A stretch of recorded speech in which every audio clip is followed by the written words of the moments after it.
Hi friends, happy Friday. இன்றைக்கி சித்ரா பௌர்ணமிங்கிறதுனால காலையிலேயே எழுந்திரிச்சு சாம்பார் செஞ்சிடலான்னு சொல்லிட்டு பருப்பு தனியாக வேக வச்சுட்டு அந்த பக்கம் சாப்பாடு வேக வச்சிட்டேன்.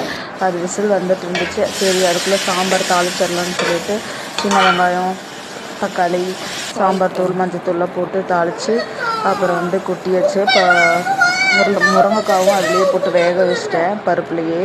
அதனால் சாம்பார் ரெடி ஆயிடுச்சு. அப்புறம் இந்த பக்கம் சாம்பார் ரெடி ஆகிறதுக்குள்ள சரி சுண்டல் வேக வச்சுருந்தேன், அதையும் தாளித்து விட்டுட்டு பசங்களுக்கு ஸ்நாக்ஸாக சுண்டல் கொடுத்துர்லாம் அப்படின்னு சொல்லிட்டு கருப்பு சுண்டல், வெள்ளை சுண்டல் ரெண்டையுமே தாளிச்சிட்டேன். சாமிக்கு நைவேத்தியமாக வைக்கணுன்ட்டு சரின்னு சொல்லிட்டு அவலில் பாயாசம் செஞ்சேன். அவல் பாயாசம் தான் சாமிக்காக வச்சிடலாம் நைவேத்தியமாக அப்படின்னு சொல்லிட்டு அவல் பாயாசம் ரெடி பண்ணிட்டேன்.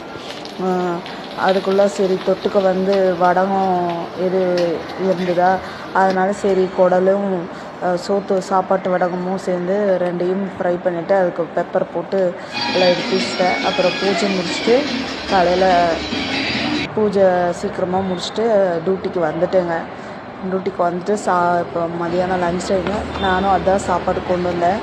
சாப்பாடு, சுண்டல் இதாக தொட்டுக்க, அப்புறம் சாம்பார், அப்புறம் ரசம், அப்புறம் சாப்பாட்டு வடகமும் குடலும் கொண்டு வந்தேன். அதான் சாப்பிட்றேன். வாங்க ஃப்ரெண்ட்ஸ், சாப்பிட்லாம். பாய்.